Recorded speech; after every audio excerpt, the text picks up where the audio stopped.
ദൈവത്തിൻ്റെ അതിപരിശുദ്ധ നാമം മഹത്വപ്പെടുമാറാകട്ടെ.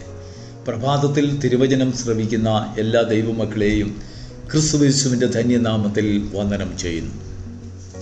നമ്മുടെ ചിന്തയ്ക്കായി തിരുവചനത്തിൽ നിന്നും ഒരു വേദഭാഗം വായിക്കാം. ലൂക്കോസിൻ്റെ സുവിശേഷം 22-ാം അധ്യായം 31-32 വാക്യം. ശിമോനെ, ശിമോനെ, സാത്താൻ നിങ്ങളെ ഗോതമ്പ് പോലെ പാറ്റേണ്ടതിന് കൽപ്പന ചോദിച്ചു. എന്നാൽ ഞാനോ നിന്റെ വിശ്വാസം പോയി പോകാതിരിപ്പാൻ നിനക്ക് വേണ്ടി അപേക്ഷിച്ചു. തുടർന്ന് കർത്താവ് പത്രോസിനോട് പറയുന്നത്, എന്നാൽ നീ ഒരു സമയം തിരിഞ്ഞു വന്ന ശേഷം നിന്റെ സഹോദരന്മാരെ ഉറപ്പിച്ചു കൊള്ളുക. ദൈവത്തിൻ്റെ അതിപരിശുദ്ധ നാമം മഹത്വപ്പെടുമാറാകട്ടെ. യേശുവിനെ ഏറ്റവും അധികം സ്നേഹിച്ച ശിഷ്യനായിരുന്ന പത്രോസിനോട് കർത്താവ് ഒരു പ്രവചനാത്മകമായി സംസാരിക്കുന്ന ഭാഗം നമുക്കെല്ലാം വളരെ സുപരിചിതമാണ്. ശിമോനെ, ശിമോനെ, ഗോതമ്പ് പാറ്റുന്നത് പോലെ നിന്നെ പാറ്റിക്കളയുവാൻ സാത്താൻ പല പ്രാവശ്യം എന്നോട് അനുവാദം ചോദിച്ചു എന്ന് പറഞ്ഞാൽ നമുക്കറിയാം ഗോതമ്പ് പാറ്റുന്നത് എങ്ങനെയാണ്.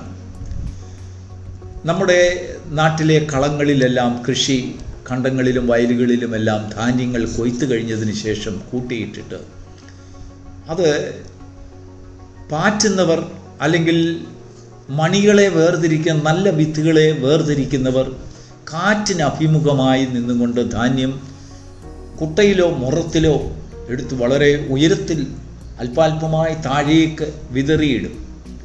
അപ്പോൾ മണികളായിട്ടുള്ള നല്ല മണികളൊക്കെ കൂമ്പാരമായിട്ട് അവിടെ താഴെ വീഴും. ആ കാറ്റുകൊണ്ട് പതിരും മങ്കും എല്ലാം പറന്ന് ദൂരേക്ക് പോകും. ദൈവത്തിന് മഹത്വം ഉണ്ടാകട്ടെ. അങ്ങനെയാണ് ഗോതമ്പ് പാറ്റുന്നത്. എല്ലാ രാജ്യങ്ങളിലും അതാണ് സിസ്റ്റം. കാറ്റിന് അഭിമുഖമായി ധാന്യങ്ങളെ നാം വീഴ്ത്തുമ്പോൾ ഭാരം കുറഞ്ഞ മങ്ക്, അല്ലെങ്കിൽ മണി കട്ടിയില്ലാത്തതായ ആ പതിരുകളൊക്കെ ദൂരേക്ക് മാറിപ്പോകും. അതിനെ കൂട്ടിയിട്ട് തീയിടുക സാധാരണ പതിവാണ്. എന്നാൽ നമ്മുടെ കർത്താവ് ഇവിടെ പത്രോസിനോട് പറയുന്നത്, നിന്നെ ഇപ്പോൾ പാറ്റിക്കളഞ്ഞാൽ നീ വെറും ഒരു മങ്കാണ്, അല്ലെങ്കിൽ ഒരു പതിരാണ്. നിന്നിൽ മണികളില്ല, മണിയുടെ സത്തുകളൊന്നും നിന്നിലില്ല. എന്നാൽ ഒരു സമയം നീ തിരിഞ്ഞു വരുമ്പോൾ നീ നിന്റെ സഹോദരന്മാരെ ഉറപ്പിക്കുക. അപ്പോൾ ഒരു സമയം, ഇപ്പോൾ പതിരായിരിക്കുന്ന നീ ഒരു സമയം കഴിയുമ്പോൾ നീ മണിയായി മാറും എന്ന് സ്വർഗത്തിന് നിന്നെക്കുറിച്ച് ഒരു പ്രതീക്ഷ, ഒരു പ്രത്യാശ. നമുക്ക് നമ്മളിൽ ഇല്ലാത്തതായ പ്രത്യാശ സ്വർഗം നമ്മളിൽ കാണുന്നു എന്ന സത്യം. അതാണ് കർത്താവ് പത്രോസിനോട് പറയുന്നത്. ഈ തരുണത്തിൽ ഞാൻ നിന്നെ പാറ്റുവാനും പരീക്ഷിക്കുവാനും സാത്താന് അനുവാദം കൊടുത്താൽ നീ വിശ്വാസത്തിൽ നിൽക്കുകയില്ല, നിന്നിൽ വിശ്വാസം അവശേഷിക്കുകയില്ല, നീ നഷ്ടപ്പെട്ടു പോകുവാൻ സാധ്യതയുണ്ട്. പ്രിയപ്പെട്ട ദൈവമക്കളെ, നമ്മുടെ ഓരോരുത്തരുടെയും ജീവിതത്തോട് ദൈവം തരുന്നതായ വലിയൊരു സന്ദേശമാണ്. പിശാച് പത്രോസിനുള്ളതായ ബലഹീനത കണ്ടെടുക്കുവാൻ വേണ്ടി പത്രോസിനോടൊപ്പം സഞ്ചരിച്ചു എന്ന സത്യം, അതാണ് വാസ്തവം. എപ്പോൾ പത്രോസിൽ പോരായ്മകൾ കണ്ടുവോ, വീഴ്ചകൾ കണ്ടുവോ, പിന്മാറ്റം കണ്ടുവോ, അവിശ്വാസം കണ്ടുവോ, ബലഹീനത കണ്ടുവോ, ധൈര്യക്കുറവ് കണ്ടുവോ, പ്രത്യാശക്കുറവ് കണ്ടുവോ, ആ സമയത്ത് സാത്താൻ ദൈവത്തിൻ്റെ സന്നിധിയിൽ ചെന്ന് ഇവനെ പാറ്റിക്കളയട്ടെ എന്ന് അനുവാദം ചോദിക്കുന്നു. എല്ലാവരുടെയും ജീവിതത്തിൽ ഇതുതന്നെയാണ് സംഭവിക്കുന്നത്. രാപകലില്ലാതെ ദൈവത്തിൻ്റെ സന്നിധിയിൽ സ്വർഗസ്ഥലങ്ങളിൽ ഇരുന്നു കൊണ്ട് നിന്റെ സഹോദരന്മാർക്ക് വിരോധമായി സംസാരിക്കുന്ന ദുഷ്ടപിശാചിനെ കുറിച്ച് വെളിപ്പാട് പുസ്തകം 12-ാം അധ്യായത്തിൽ നന്നായിട്ട് വിവരിക്കുന്നതായി നമുക്കറിയാം. അപ്പോൾ പിശാച് ഇയ്യോബിനെ കുറിച്ച് ദൈവത്തോട് വാദിച്ചതുപോലെ ദൈവമക്കൾക്ക് വിരോധമായി പിശാച് ദൈവസന്നിധിയിൽ നിൽക്കുകയാണ്. കാരണം ഇവനിൽ എപ്പോഴാണ് ഒരു മുഷിച്ചിൽ കണ്ടുകൊണ്ട് അത് ദൈവത്തോട് ബോധ്യപ്പെടുത്തുന്നത്. അപ്പോൾ നമ്മളെ പാറ്റിക്കളഞ്ഞാൽ നമ്മുടെ വിശ്വാസം നഷ്ടപ്പെട്ടു പോകും. ദൈവമോ നമ്മിൽ ഒരു പ്രത്യാശ കാണും. എൻ്റെ ജനം നാളെ ചിലപ്പോൾ അത് കട്ടിയുള്ള പ്രയോജനമുള്ള ഒരു മണിയായി, ഒരു വിത്തായി മാറും. തീർച്ച, ഇന്ന് അവൻ ബലഹീനനാണെങ്കിലും തീർച്ചയായിട്ടും നാളെ he will come back tomorrow. ഒരു സമയം നീ തിരികെ വരുമ്പോൾ, അപ്പോൾ ഈ ഒരു സമയം എന്ന് പറയുന്നത് ദൈവം നമ്മുടെ മാനസാന്തരത്തിന് വേണ്ടി, തിരിച്ചുവരവിന് വേണ്ടി തരുന്നതായ കൃപയുടെ കാലയളവാണ്. ദൈവം നമ്മിൽ കാണിക്കുന്ന കൃപയുടെ ദൈർഘ്യമാണ് കർത്താവ് പത്രോസിനോട് പറഞ്ഞത്. നീ ഒരു സമയം തിരികെ വരുമ്പോൾ, ആ ഒരു സമയം, ആ സമയത്തിൻ്റെ ദൈർഘ്യം സ്വർഗത്തിന് മാത്രം നിശ്ചയമുള്ളതാണ്. മനുഷ്യർക്ക് അത് അളന്ന് കണ്ടുപിടിക്കുവാൻ കഴിയുകയില്ല. ചില മനുഷ്യർക്ക് ദൈവം ദീർഘമായ സമയം മാനസാന്തരത്തിനായി, തിരിച്ചുവരവിനായി കൊടുക്കും. ചില മനുഷ്യർക്ക് ദൈവം പെട്ടെന്ന് അവനോട് കണക്ക് ചോദിച്ചേക്കാം. അത് ദൈവത്തിൻ്റെ ഹിതമാണ്, സ്വർഗത്തിൻ്റെ തീരുമാനമാണ്. എന്നാൽ കർത്താവ് പത്രോസിനോട് പറയുന്നത്, ഈ പ്രഭാതത്തിൽ നാം വളരെ ഗൗരവത്തോടുകൂടെ നമ്മുടെ ജീവിതത്തിൽ ഉൾക്കൊള്ളണം. നമ്മുടെ ജീവിതത്തിൽ ബലഹീനതകൾ വരുമ്പോൾ ആ ബലഹീനതയെ ചൂണ്ടിക്കാണിച്ചുകൊണ്ട് സാത്താൻ നമ്മളെ പാറ്റിക്കളയുവാൻ, വിശ്വാസത്തിൽ നിന്ന് തള്ളിക്കളയുവാൻ ദൈവത്തോട് അനുവാദം ചോദിക്കുന്നു. ദൈവം അനുവദിച്ചിട്ടല്ലാതെ നമുക്ക് വിശ്വാസത്തിൽ നിന്ന് ശത്രുവിന് നമ്മെ തള്ളിക്കളയുവാൻ കഴിയുകയില്ല. നാം ദൈവത്താൽ പരിരക്ഷിക്കപ്പെടുന്നവരാണ്. കർത്താവ് പത്രോസിനോട് പറയുന്നു, ഞാനോ നിന്റെ വിശ്വാസം പോയി പോകാതിരിക്കേണ്ടതിന് അനുവാദം കൊടുത്തില്ല.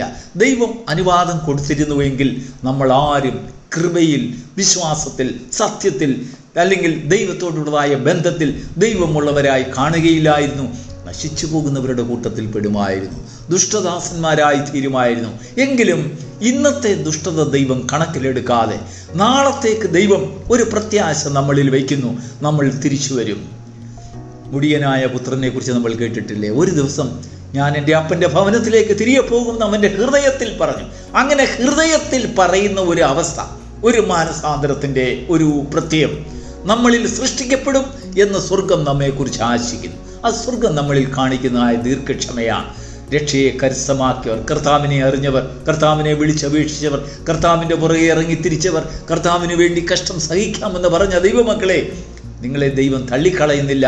നിന്റെ വിശ്വാസം പോയി പോകാതിരിക്കേണ്ടതിന് ശത്രുവിന് നിന്റെ മേൽ അധികാരം ദൈവം കൊടുക്കാതെ ഒരു നാളത്തെ ദിവസം, ഒരു ദിവസത്തേക്ക് സ്വർഗം നിന്നിൽ കണ്ണു നട്ടുകൊണ്ട് എൻ്റെ മകൻ തിരികെ വരും എന്ന് പറഞ്ഞുകൊണ്ട് ഓരോ സന്ധ്യയിലും മലയുടെ അടിവാരത്തിൽ, താഴ്വാരത്തിൽ നിൽക്കുന്ന ഒരു പിതാവിന് സദൃശ്യമായി കർത്താവ് നമ്മോട് ഉപമകളായി സംസാരിക്കുകയാണ്. ഇന്ന് പകൽക്കാലം പത്രോസിനോട് നേരിട്ട് പറഞ്ഞതുപോലെ നമ്മോട് സംസാരിക്കുകയാണ്, ഉപമകൾ കൂടാതെ. എന്താണെന്നറിയാമോ? ഒരു ദിവസം നീ തിരികെ വരും. ഇന്ന് ഞാൻ സാത്താൻ അനുവാദം കൊടുത്താൽ നിന്റെ വിശ്വാസം നഷ്ടപ്പെട്ടു പോകും. നമ്മുടെ ജീവിതത്തിൽ ദൈവം തരുന്നതായ ദീർഘക്ഷമയെ സാരമായി കണ്ടുകൊണ്ട്, നമ്മുടെ കുഞ്ഞുങ്ങളിൽ തരുന്ന ദീർഘക്ഷമയെ, നമ്മുടെ തലമുറകളിൽ തരുന്ന ദീർഘക്ഷമയെ നാം ഗൗരവമായിട്ട് എടുത്തും കൊണ്ട് തിരികെ വരുന്നത് നാൾക്ക് വേണ്ടി സ്വർഗം കാത്തിരിക്കുന്നു എന്നുള്ളതായ ഒരു ഉൾബോധം നമ്മെ ഭരിക്കുമെങ്കിൽ അവിടെയാണ് സ്വർഗം വിജയം നമ്മളിൽ കാണുന്നത്. നമ്മളിലുള്ളതായ വിശ്വാസം ഉൾക്കരുത്ത് നേടുന്നത് അപ്പോഴാണ്.